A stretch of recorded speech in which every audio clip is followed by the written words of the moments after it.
এখানে আজকে বাংলাদেশ জামাত ইসলামী শিমুল ইউনিয়নের যুব বিভাগ কর্তৃক আয়োজিত প্রীতি ফুটবল টুর্নামেন্ট। উপস্থিত আছেন আমাদের ঢাকা জেলা জামাত ইসলামের সম্মানিত কর্ম পরিষদ সদস্য এবং সাভার উপজেলা জামাত ইসলামী নির্বাচন বিভাগের সেক্রেটারি জনাব ইমদাদুল হক ভাই। উপস্থিত আছেন আমাদের ইউনিয়নের সম্মানিত সেক্রেটারি ডাক্তার মাহমুদুল হাসান ভাই।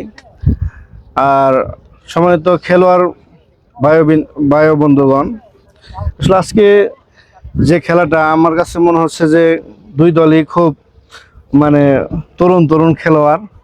আমার কাছে মনে হচ্ছে খেলাটা খুব জমবে। আমি কথা বাড়াতে চাই না, আসলে দুই দলের মধ্যে খেলা প্রীতি ফুটবল টুর্নামেন্টের নাম দিছি।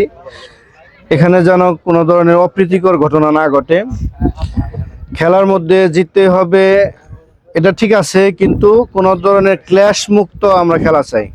কোনো ঝগড়া বিবাদ, কোনো ধরনের কোন্দল হবে না, এটাই আমরা প্রত্যাশা করি। এবং এই খেলার মাধ্যমে আমাদের একজনের সাথে আরেকজনের সম্পর্ক বন্ধুত্ব তৈরি হবে এবং যেটা এই আগামীতে আমাদের নেতৃত্ব তৈরিতে